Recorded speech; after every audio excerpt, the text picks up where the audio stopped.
একটি বিষয় যে ইতিমধ্যেই অত্যাধুনিক যন্ত্র ব্যবহার করা হচ্ছে, পাশাপাশি যারা আটকে পড়েছেন তাদেরকে কিভাবে উদ্ধার কাজ করা হচ্ছে, কিভাবে চলছে গোটা প্রক্রিয়া।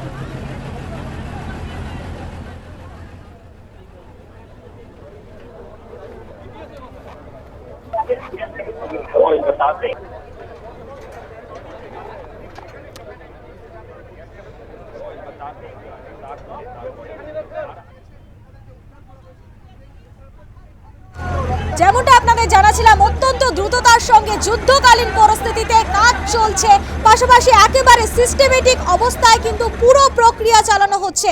উদ্ধার কাজে নজর রাখছেন মুখ্যমন্ত্রী শুভেন্দু অধিকারী, মনিটরিং করছেন পুরো বিষয়টি। আবারও যাব আমাদের প্রতিনিধি প্রীতি পাত্রের কাছে। প্রীতি,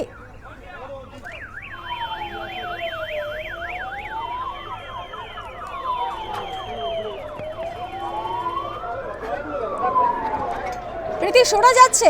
দেখো, একেবারে ইতিমধ্যে আমরা জানি নবান্নের পক্ষ থেকে কন্ট্রোল রুম খোলা হয়েছে। তার পাশাপাশি ইতিমধ্যে আমরা একেবারেই দেখো ইতিমধ্যে আমরা জানি নবান্নর পক্ষ থেকে কিন্তু কন্ট্রোল রুম খোলা হয়েছে, হেল্পলাইন নাম্বারও দেওয়া হয়েছে।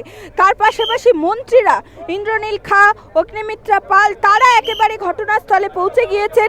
তারা কিন্তু গোটা বিষয়টি সরেজমিনে খতিয়ে দেখছেন। এবং শুধুমাত্র মন্ত্রীরা নয়, দেখা যাচ্ছে কলকাতা পুলিশের উচ্চপদস্থ আধিকারিকরা অর্থাৎ ডিসি পদমর্যাদার আধিকারিকরা তারাও কিন্তু এই মুহূর্তে একেবারে উপস্থিত হয়েছেন। অর্থাৎ সব মিলিয়ে আমি যে কথা প্রথম থেকে বলছি যে উদ্ধার কাজ যাতে দ্রুত চালানো সম্ভব হয় সেই দিকে নজর দেওয়া হচ্ছে। দেখা যাচ্ছে ক্রেনের মাধ্যমে প্রায় 4 থেকে 5টি আরও বেশি কিন্তু যেটা ভেতরে যতটা ছবি এই মুহূর্তে আমরা দেখতে পাচ্ছি, তুমি দেখতেই পাচ্ছ ক্রেনের মাধ্যমে কিন্তু যে সেই সেট কিন্তু তোলার চেষ্টা চলছে। আমি আমার চিত্র সাংবাদিককে বলবো যদি সম্ভব হয় একটু জুম করে দেখানোর জন্য। দেখতেই পাচ্ছ যে ক্রেন নিয়ে আসা হয়েছে, সেই ক্রেন দিয়ে ছাদের আর যে শেডের একটা অংশ, সেই একটা অংশ কিন্তু কিছুটা তোলা সম্ভব হয়েছে। যে ছবি আমি ক্যামেরার মধ্যে ইতিমধ্যেই দেখতে পাচ্ছি, শেডের কিছুটা অংশ কিন্তু ক্রেন দিয়ে তোলা হয়েছে এবং সেখান থেকেই যে উদ্ধারকারী দল এসেছে অর্থাৎ এনডিআরএফ এর টিম, তার পাশাপাশি ডিজাস্টার ম্যানেজমেন্ট টিম এবং দমকলের আধিকারিকরা তারা কিন্তু একেবারে দেখো গ্যাস সিলিন্ডার নিয়ে যাচ্ছে, অর্থাৎ গ্যাস কাটার রয়েছে তার ব্যবহারের জন্য। এই শেডের একটা এখানে বেশ কয়েকজন উদ্ধারকারী টিম তারা সুড়ঙ্গ পথ তৈরি করার চেষ্টা চলছে। অর্থাৎ যে অংশে শেড সম্ভব হচ্ছে না সেখানে যাতে কোনোভাবে সুড়ঙ্গ বানিয়ে ভেতরে প্রবেশ করা হয় এবং যাতে যারা ভেতরে আটকে রয়েছে তাদেরকে যাতে উদ্ধার করে নিয়ে আসা সম্ভব হয় সেই প্রচেষ্টাই কিন্তু এই মুহূর্তে একেবারে চালাচ্ছেন উদ্ধারকারী যারা দল রয়েছেন তারা। এবং বাইরে কিন্তু একেবারেই দেখা যাচ্ছে কলকাতা পুলিশের আধিকারিকরা, সেনাবাহিনী তারা রয়েছেন।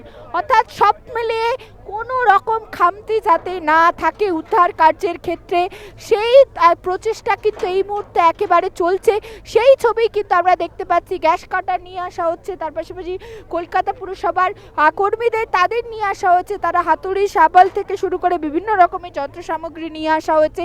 তার পাশাপাশি উন্নত মানের আরও যন্ত্রাংশ নিয়ে আসা হয়েছে। অর্থাৎ দ্রুততার সাথে যাতে উদ্ধার কার্য তারা কিন্তু সেখানে ভেতরে প্রবেশ করলেন এবং উদ্ধার সম্ভব হয়েছে।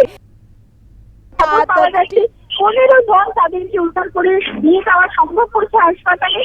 যে খবর পাওয়া যাচ্ছে 15 জন তাদেরকে উদ্ধার করে নিয়ে যাওয়া সম্ভব হয়েছে হাসপাতালে, যাদের মধ্যে কিন্তু 3 জনের ইতিমধ্যেই মৃত্যুর সম্ভাবনার খবর পাওয়া যাচ্ছে। তবে যাদের নিয়ে যাওয়া হয়েছে বেশিরভাগই কিন্তু তাদের শারীরিক পরিস্থিতি অত্যন্ত খারাপ, অর্থাৎ গুরুতর আহত অবস্থায় নিয়ে যাওয়া হয়েছে। 5 জনের অবস্থা আপাতত স্থিতিশীল রয়েছে এমনটাই খবর পাওয়া যাচ্ছে। তবে সব মিলিয়ে এখনো পর্যন্ত পাওয়া খবর অনুযায়ী 15 জনকে কিন্তু উদ্ধার করে নিয়ে যাওয়া সম্ভব হয়েছে এই ঘটনাস্থল থেকে। তবে এই মুহূর্তে দেখা যাচ্ছে